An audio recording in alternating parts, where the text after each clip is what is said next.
I always thought infidelity was something that happened to other people, until that night when everything changed. Why do we claim to love our partners, only to end up breaking their hearts? Jason is the love of my life, and I never thought I would do anything to hurt him. But then, I met Daniel. My name is Sandy, and what I'm about to share started in 2022. One night changed everything. Jason can never know what I did, it would destroy him. But I need to get this off my chest because if I don't, I might fall back into Daniel's arms and next time it could be worse. I met Jason after some terrible dates on Bumble. I had already decided he would be my last date from the app. My previous dates had been disasters, and I had no hopes for this one. But Jason was different. From his first message to our first meeting, everything about him felt right. He was gentle, kind, and easy to talk to. We connected instantly. Our first date felt like a dream. He made me laugh, respected my opinions, and listened more than he spoke. From that night on, I knew Jason was the one. Over time, I grew to love him more than anything. I'd watch him sleep, and I'd think to myself, they don't make men like this anymore. Jason was perfect in every way. I believed I'd never want anyone else.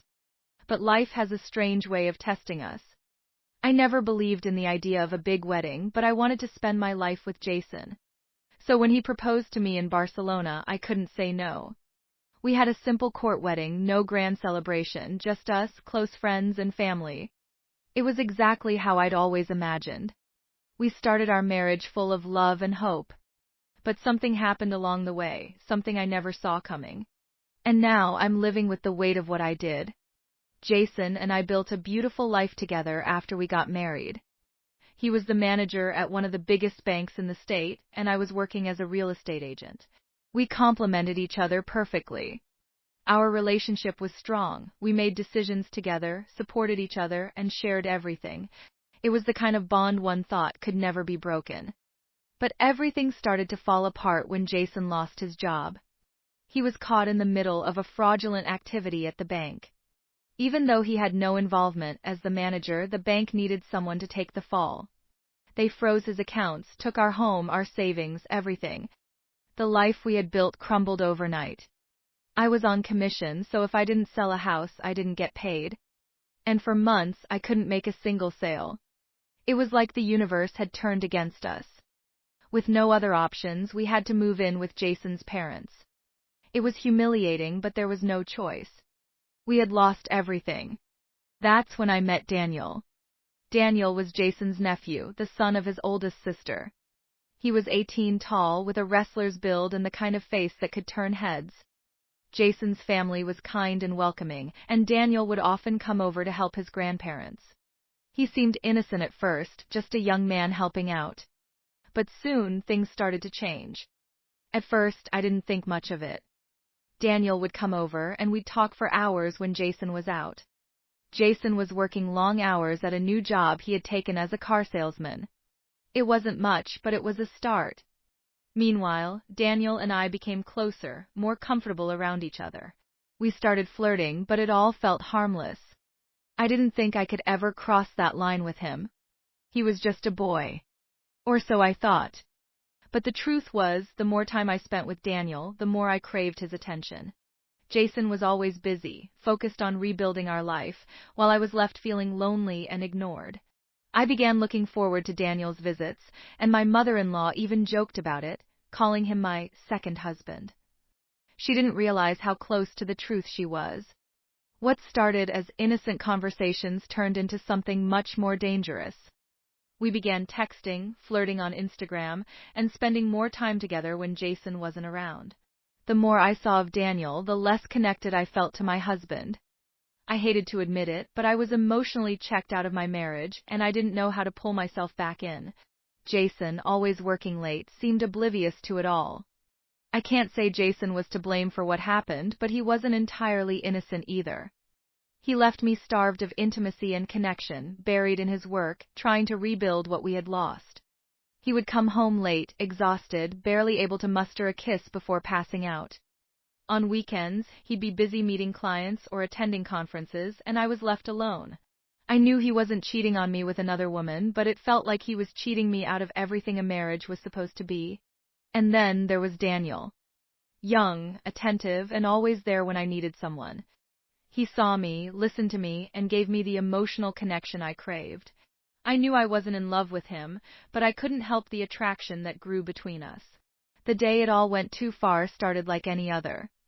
Jason and I had fought that morning, about what, I don't even remember anymore. He stormed off to work without touching me, without a word. His parents noticed the tension and left the house for their usual hospital appointment. I was home alone, frustrated, angry, and vulnerable. And then Daniel showed up. He knocked on the door, and the moment I saw him, all the anger and frustration I had melted away. I wanted to be close to him, to feel something again. I didn't hold back. I told him about the fight, about how lonely and neglected I felt. He listened, calm and understanding, as if he already knew what I was going to say. At some point, he put on music, Boys II Men's I'll Make Love to You. He held out his hand, and without thinking, I took it. We started to dance, slowly, our bodies moving together. The atmosphere was thick with tension, desire hanging in the air. And then he kissed me. Softly at first, but it didn't stay that way. The moment our lips touched, everything else faded away. I kissed him back, and before I knew it, we were in the bedroom. The attraction we had been ignoring exploded into something I couldn't control. Danny knew exactly what he was doing. His young body was strong, relentless, and he made me feel things I hadn't felt in years. Every part of him touched every part of me, and I didn't resist. I wanted him. I craved him. We were so wrapped up in each other that we didn't hear the door open. We didn't hear Jason's father come in. I was lost in pleasure on all fours when I looked up, and there he was. Jason's dad stood in the doorway, his face a mix of shock, disappointment, and anger.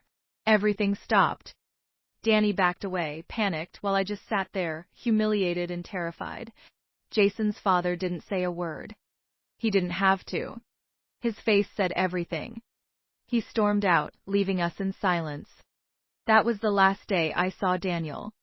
After that day, everything changed. Jason's father didn't say a word to anyone about what he saw, but I knew. I knew things could never go back to the way they were.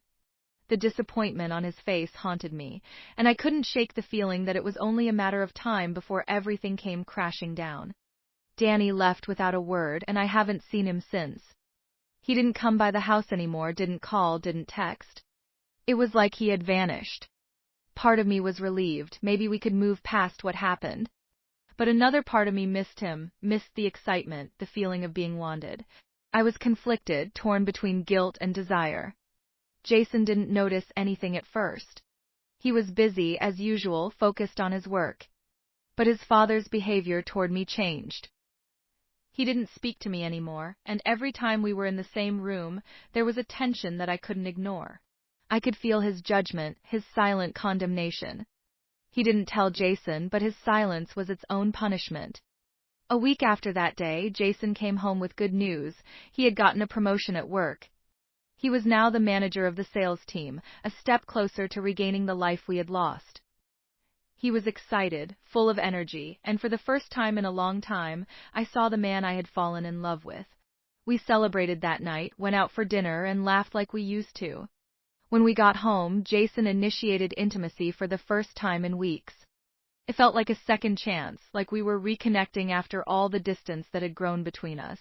But as much as I wanted to be fully present with him, my mind kept drifting back to Daniel.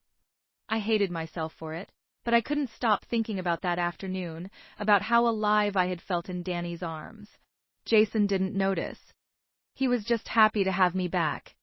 Over the next few weeks, he started coming home earlier, paying more attention to me, and we started rebuilding what we had. He made an effort to be present, and our marriage slowly began to heal. The guilt I carried about Danny grew heavier with each passing day, but I kept it buried, deep inside, hoping that if I didn't acknowledge it, it would fade. But it didn't. Every time Jason and I were together, I felt the weight of what I had done. I tried to focus on our life, on the love we still had, but the memory of Danny lingered. And though Jason's father never spoke of it, the way he avoided me told me that he hadn't forgotten either. As much as Jason and I tried to move forward, I knew that I had already crossed a line that couldn't be uncrossed. I tried to bury the guilt, tried to be the perfect wife, but the secret between us was eating me alive. And then, one night, I found out I was pregnant. It should have been a moment of joy, a sign that we were starting a new chapter together. But instead, I felt a wave of panic. I hadn't been with Danny since that day, but the doubt crept in anyway. What if the baby wasn't Jason's? What if the affair had left a deeper mark than I realized? I kept the pregnancy a secret for as long as I could. I didn't know what to do. I wanted to believe that the baby was Jason's, that everything would be fine. But the guilt was too much. I couldn't sleep, couldn't eat, couldn't focus on anything without the fear of the truth coming out. Eventually, I couldn't hide it anymore. Jason found out I was pregnant, and he was overjoyed. He talked about the future, about how this baby was the fresh start we needed. I smiled, nodded, played along, but inside I was terrified. I couldn't bear the thought of what might happen if the truth came out. As the months passed, I tried to convince myself that everything would be okay. I distanced myself from the memory of Danny, poured everything into my marriage, and hoped that somehow the guilt would fade. But it never did. The day our baby was born, Jason was by my side, holding my hand, smiling as our daughter came into the world. She was beautiful, perfect, and in that moment I wanted to believe that everything was going to be all right. But when I looked into her eyes, I saw something I couldn't unsee, something that reminded me of Danny. The moment I saw our daughter, a flood of emotions hit me. She was perfect in every way, and Jason was beaming with pride, holding her like she was his entire world. But as much as I wanted to stay in that happy moment, I couldn't shake the gnawing fear that she might not be his. She had his eyes, his smile, but there was something in her features, a hint of Daniel that only I could see. I pushed the thought away, telling myself it was just guilt twisting my mind. Jason was the perfect father from the start, doting on our little girl and doing everything to make sure she had the best of everything. He was so happy, and watching him with her brought back the love I thought I had lost for him. For a while, I let myself believe that everything was okay, that I could live with the secret. But the truth is, the weight of what I had done never left me. As the months passed, I fell into a routine, trying to be the best mother and wife I could. Jason and I were closer than ever, and on the outside, everything seemed perfect. But inside, I was still battling the guilt of what had happened with Daniel. I had crossed a line, betrayed the man I loved, and even though I was trying to fix things, that betrayal was always there, lurking in the back of my mind. Jason's father never spoke about what he had seen that day, but the way he looked at me made it clear that he hadn't forgotten. There was a distance between us that could never be bridged, and every time we were in the same room, I felt the silent judgment. I was grateful he didn't tell Jason, but that silence was its own form of punishment. I lived in constant fear that one day he might say something, that the truth might slip out, and my whole world would crumble. Even now, I look at my daughter and wonder what might have been different if I had made better choices. Would I still feel this guilt if I had walked away from Daniel that day? Would Jason look at me the same way if he knew the truth? I'll never know because I can't bring myself to tell him. It would destroy him, and I can't bear to see that pain in his eyes. I live with the guilt every day, and some days it's easier to ignore than others. But the weight of it is always there, reminding me of that moment when I gave in to temptation, when I let desire overtake my love for the man I had vowed to stay faithful to. I wish I could undo it, but I can't. For now, I'll keep pretending. I'll keep being the loving wife and mother, and I'll do everything I can to make sure Jason never finds out. It's the only way I know how to move forward, even if I'm haunted by what I've done. Thank you for listening to my story. If you want to hear more, click on the video you see now, and don't forget to subscribe to my channel for more content like this.